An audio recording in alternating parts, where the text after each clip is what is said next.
Upfront and Outspoken with Bob Williams. If you love the Constitution, man is not free unless government is limited. If you love freedom, as government expands, liberty contracts. If you believe in personal responsibility, if you believe America is still the greatest nation on earth, then get ready for an experience you'll never forget. This is Upfront and Outspoken. Here's your host, Bob Williams. Some folks are born made to wave the flag.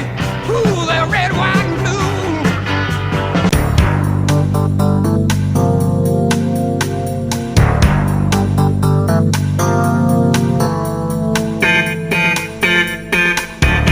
And good Monday morning. This is Upfront Outspoken. Of course, I'm your host, Bob Williams, with you here at the controls. Yeah, believe it or not, I'm the only one in here today. Yeah, my interns, they must have some sort of exam or something today, so they're not here. That's okay. I can handle it by myself. Did so many years ago by myself.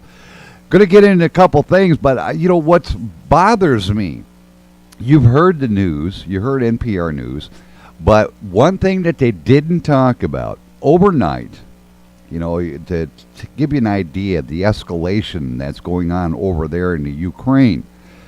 Overnight, in fact, at 10:50 p.m. local time, not here, local time in the Ukraine, a huge explosion took place.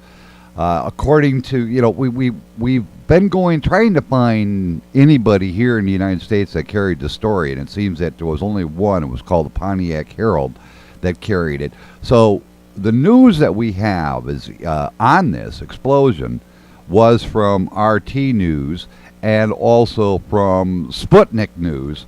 So you know right there, by figuring that out, you've got two sides to the story. Well, anyhow, what happened?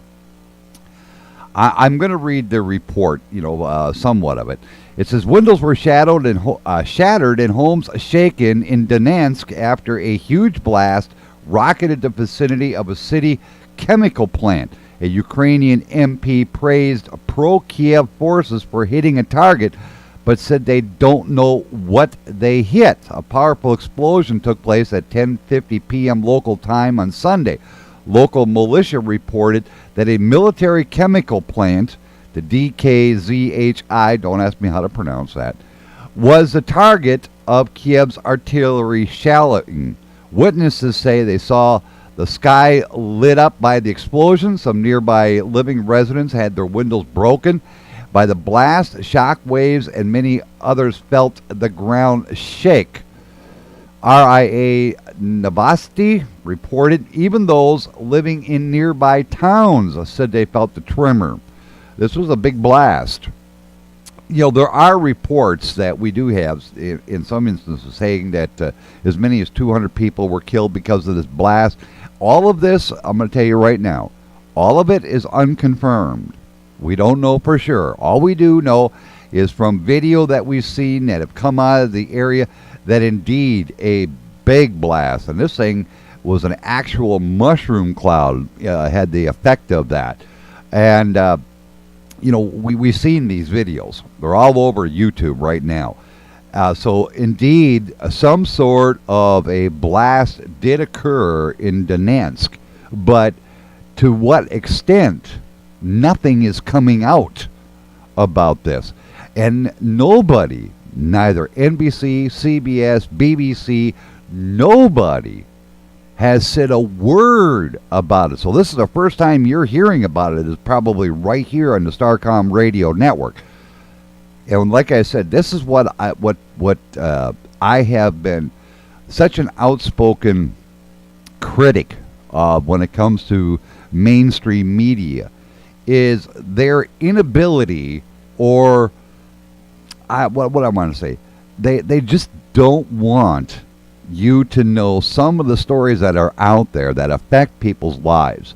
And this, of course, you know, with the ongoing strife going on over in the Ukraine, and now that the German Chancellor, he is here in the United States with meetings for President Obama, this is going to have some sort of effect on what is going on over there and how we here in the United States might get involved in what is there. You know, every expert that I have heard over the last several days regarding what is going on in Ukraine says if we start putting military hardware into Ukraine, we indeed are, in effect, starting the Cold War all over again. We got out of that, I thought. But here you have in Russia a bullhead, Putin, who thinks he can, once again rebuild the Russian Empire. I mean, he's KGB all the way. There's no ifs, ands, and buts about it. He's KGB from head to foot. He thinks he can rebuild the Russian Empire. And then on our side, you have NATO forces, spearheaded, of course, with U.S. Troops that are stationed in Germany and that. Plus, you have President Obama, who is supporting of the fact that the Ukrainian government, which is, many are calling, even after the coup, as the legitimate government of the Ukraine with Poroshenko, they need this hardware to defend themselves and basically stop the Russian insurgency coming into the Ukraine. So they need this hardware to do so. Well, that's feeding fuel to the fire. Now, many other experts have said that the way to de-escalate this whole thing is through diplomacy. Well, that's been tried and failed. In fact, recently in Minsk, they've had negotiations. And what happened? Nothing. The Ukrainian rebels literally walked out. They would not discuss a thing. So here you have several people that are being very pig-headed. Russia saying, oh no, we're not involved. And yet there's proof positive. Russian tanks, military personnel are going into there. But yet Russia says they're not getting involved. Now the Ukraine is asking for our help with military hardware. They're not asking for boots on the ground. Please bear this in mind. They are not asking for boots on the ground. They're asking for financial aid, and they're also asking for hardware to fight these rebels, as Poroshenko has called them. He's called them rebels. He's called them terrorists. He's called them everything but Ukrainians. Yeah, right. Get it right, Bob. He's called them everything else but that. So it makes you wonder exactly what is going on in the Ukraine. And yet, when it comes to something like this, and I looked at these videos, that explosion in Donetsk is huge. You would swear by looking at it that a nuclear bomb went off, that a nuclear weapon of some sort exploded. That's how big this mushroom cloud is. But in fact, everything coming out of the Ukraine indicates that this was a chemical plant that did come under fire, that did explode. Now, here's the other thing about this particular chemical plant. It does make industrial-grade explosives. All right, now you heard that.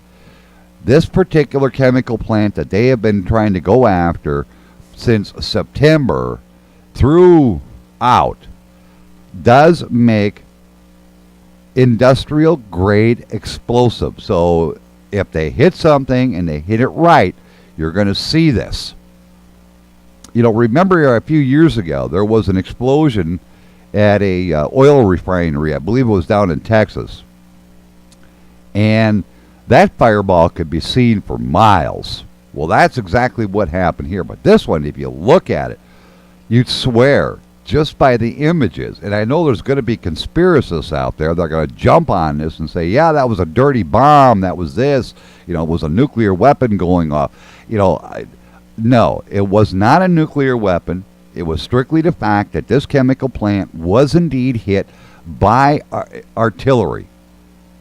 It has been a plant that has come under attack many times because Kiev believed that this plant is producing the firepower for the rebels. Well, hey, come on, if you think about it, it's very possible because this is a plant that makes industrial grade explosives. So they're going to have some very volatile material around there.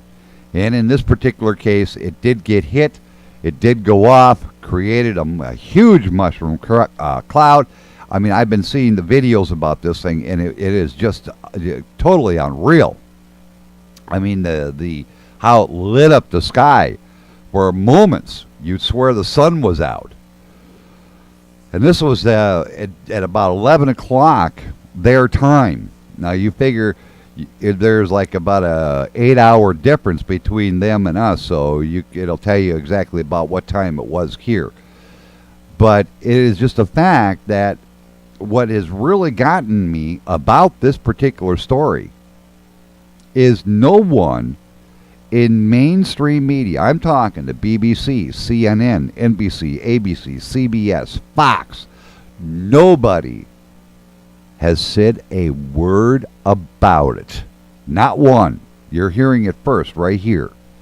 And probably the only network that has carried anything about this. You know, I always ask myself, why is it that we have to find sometimes our sources, for news and that, and then we have to verify, just like any other station, network, anything else. We have to go back. We have to verify. We're not going to come on the air and present something to you and then find out later, oops, we got to retract. Well, I'm sorry, we don't do that. We verify everything first, and then we give you the facts as we know them.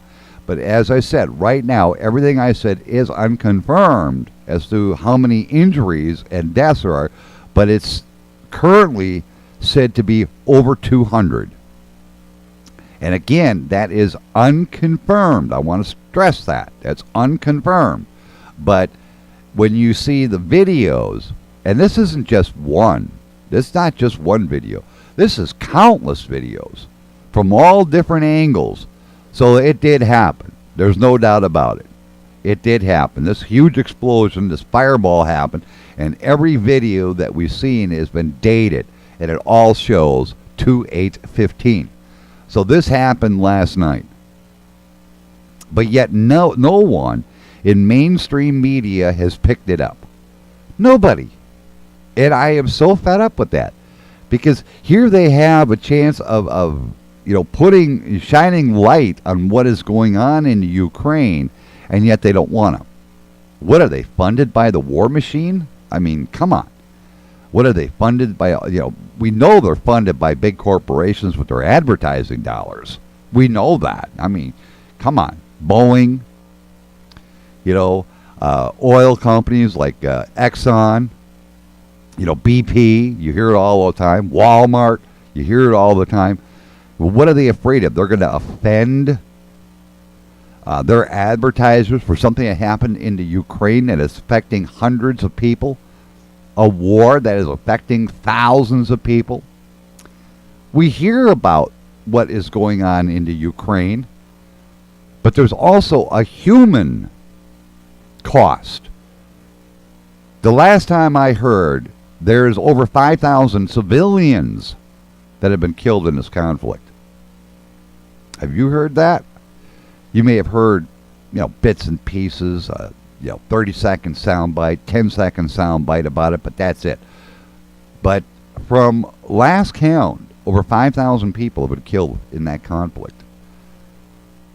And finger pointing, as soon as this happened, there were finger pointing all over the place. Russia was pointing fingers at Kiev. Kiev was pointing fingers at Moscow and at the rebels, and but yet it's been confirmed that it was forces loyal to Poroshenko that indeed fired on this chemical plant and did set it off and did cause the fireball that was seen for miles, shook the ground. I mean, it was almost like an earthquake. I see one video where the shock wave from the explosion literally busted out the windows in this guy's house. That's how big this explosion was. And he was quite a long ways away from where it was. I mean, from the looking at the video, I would venture to say he was a good 4 miles from the actual epicenter of the explosion. And yet, when it calmed down, he showed some of the things in his house, and the windows were gone. Anything facing that side of towards the explosion, those windows were gone. They were all busted out. So, but yet, like I said, mainstream media hasn't picked up on this, hasn't said a word about this. They're basically sitting there with their finger up their tuchuses, as always, and doing nothing about it. They haven't said a word about it. Well, you're hearing it first right here on the Starcom radio network. Indeed, a blast did occur in Donetsk, and I'm going to say this again. Conspiracy theorists are going to come up, oh, that was a nuclear bomb. I got news for you, folks. If this had been a nuclear detonation, even on a dirty bomb, it'd be a lot bigger than this. It would have caused more damage than this. I tell you. I mean, have you ever watched that, what is it? I believe it was Ben Affleck played in it. The Sum of All Fears. That is it. Have you ever watched that movie about that cigarette machine that they were able to get and make it into a dirty bomb and set it off during a Super Bowl game or during a football game? What was it, right in Boston, I think? Or something like that. I forget what city it was. And that thing set off. I got news for you. If this had been a dirty bomb, it had the same effect that you would have seen in that movie, guaranteed. But this is something mainstream, once again, fell asleep at the wheel. And we are reporting it here first, right here in the Starcom radio network. Indeed, a blast did occur in Donetsk. Donetsk, Ukraine. Right now, although unconfirmed, roughly over 200 people have been killed or injured. Once again, I say again, this is unconfirmed. But it is a chemical plant that does produce industrial-grade explosives. So they have highly volatile chemicals there to do this. And it was hit. This particular plant has come under attack with artillery rockets in September and November. And it looks like this time they did hit it. Although, like I said, a lot of this stuff is unconfirmed. But, I mean, you can go to YouTube and look at these videos. And, I mean, there are countless of them. All of the same blast from various different angles. So this is not the same guy, changing things up or, changing the scheme of things a little bit. It's not. It is from different people, from different areas that took images of this. And that some of these images, like I said, you would swear a nuclear bomb did go off. But it wasn't a nuclear bomb, rest assured. It was not a nuclear bomb. We have not that war over there, or that conflict, a lot of people call it. But that war in the Ukraine has not escalated to the point of nuclear. And, everybody's been talking that this thing can be resolved by diplomacy. Well, when you have rebels that refuse to sit down at the bargaining table, and you have Russia, backing the separatists, and that's what I'm going to refer to them as, backing these separatists, do you honestly think for 1 minute that there is going to be any kind of diplomacy achieved? I mean, Merkel was there. I think the French president was sitting with Putin. What they came out with, I don't know yet. I haven't been able to find that. Has there been some kind of a deal? I doubt that. I doubt it very much. But Merkel is over here in the United States right now. She meets with President Obama, I believe, today. And I can bet on it, or almost bet on it, that Ed will be carrying that show that press conference, if it does come out, during his show coming up today. Couple program notes before I go into your daily dose of the weird news. Number one, coming up here at 7 o'clock this morning, you want to stick around because Jimmy Parker is going to be joining me. And we're going to be talking about something that means a lot to me personally, but means a lot to everybody else who has children. I'm talking about what happened Saturday in Nashville with the Help Jessica Walk Again campaign. Jimmy Parker was part of the musical concert that happened at the Doghouse Saloon. We're going to get Jimmy's views about what it was like being there, the enthusiasm and everything else behind it. Plus, we're going to be playing his latest song, his latest release. It's currently, last I heard, at number 3 on the independent music charts. Yeah, it can go higher. You can kick it up there by voting. We're going to be talking to him about that. We're going to be talking about a lot more. Of course, that is at the top of the hour.